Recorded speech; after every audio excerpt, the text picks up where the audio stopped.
There's a letter coming. It's already printed. It's already in the mail system. And roughly 1.8 million Canadian households are about to open one this year. The largest wave of mortgage renewals in this country's history, all cresting at once. It looks like nothing. A single page from your bank. But inside is a new number, the rate you'll pay for the next few years.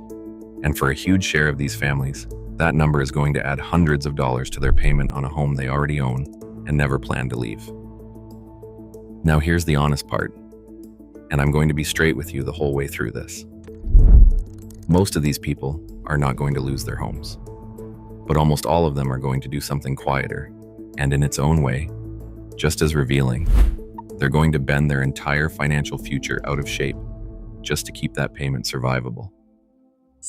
Today I'll show you what's really in that letter, how people are coping with it, and the one group that's genuinely trapped. Let's get into it. So let's open it together, because the math inside is simpler and heavier than most people expect. Back in 2020 and 2021, rates fell to almost nothing, and millions of Canadians did the responsible thing. They locked in a 5-year fixed mortgage at around 2%. It felt like a win, and it was. But a Canadian mortgage isn't locked for life the way an American one is. It resets. And for this enormous wave of people, the reset lands now at something closer to 4.5%. One widely used estimate found that people renewing a fixed mortgage in the spring of 2026 are looking at paying, on average, about $620 more a month, roughly a 24% jump. Same house, same family, same income. Just a bigger bill. And for some, it's far worse than average. On a mortgage forum, one homeowner in Ontario laid theirs out plainly. Their rate went from just over 1% to just over 4%, and their payment was set to rise somewhere between $1,200 and $1,800 a month this fall. Think about that for a second. Up to $1,800 more every month on the same home. That's not a belt tightening. That's a hole you can't budget your way out of.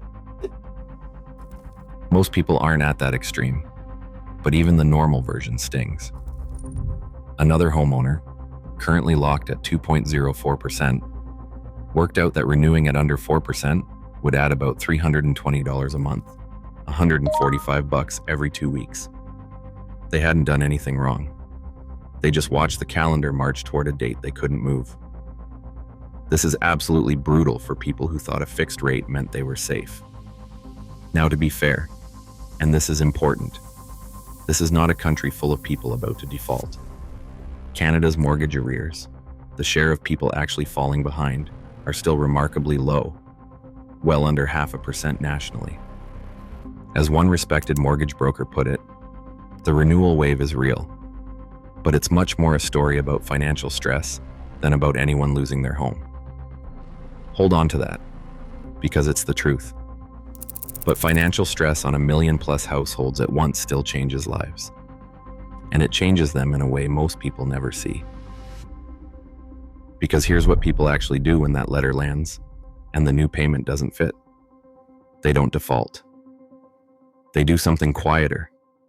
They quietly mortgage their own future to make the monthly number survivable. And it's a trap that doesn't show up for years. Let me show you. Here's the move almost everyone reaches for. If the new payment is too high, you call your bank and ask to stretch the mortgage back out, to re-amortize.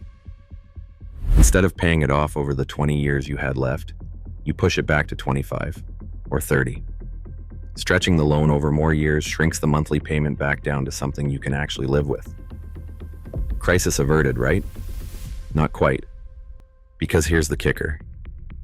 Every extra year you add is an extra year of interest. You keep the monthly payment livable today by agreeing to pay tens of thousands of dollars more over the life of the loan, and to still be carrying that mortgage years, sometimes decades, longer than you planned. It's not a solution. It's kicking the can down a very expensive road.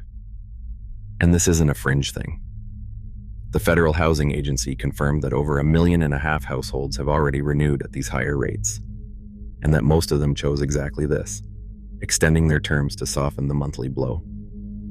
So a huge slice of the country has quietly agreed to be in debt longer and pay more in the end, just to get through the next few years.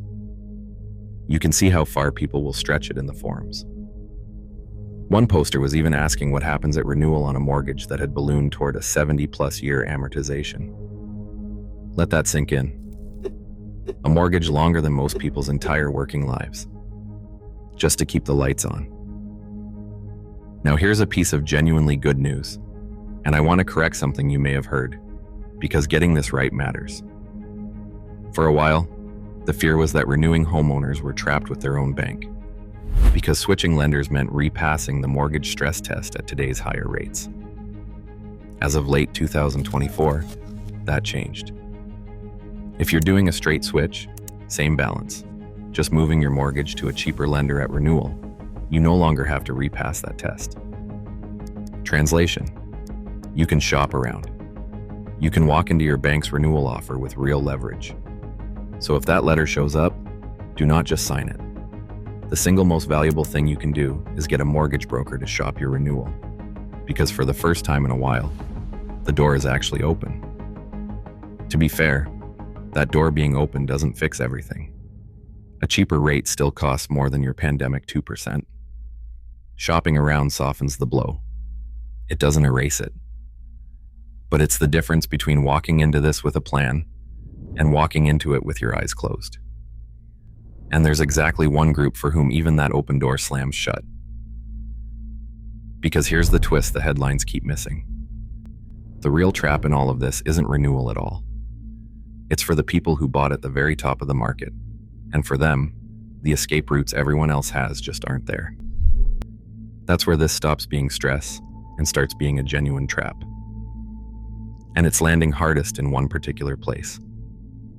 Here's the distinction almost no one draws, and it's the most important one in this whole story. Renewing your mortgage, just continuing it at a new rate, is usually manageable, and now you can even shop it around.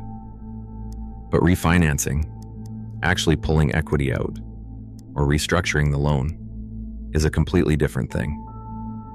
And refinancing still requires you to qualify, and it depends on your home being worth enough. Now picture someone who bought a condo in Toronto near the peak.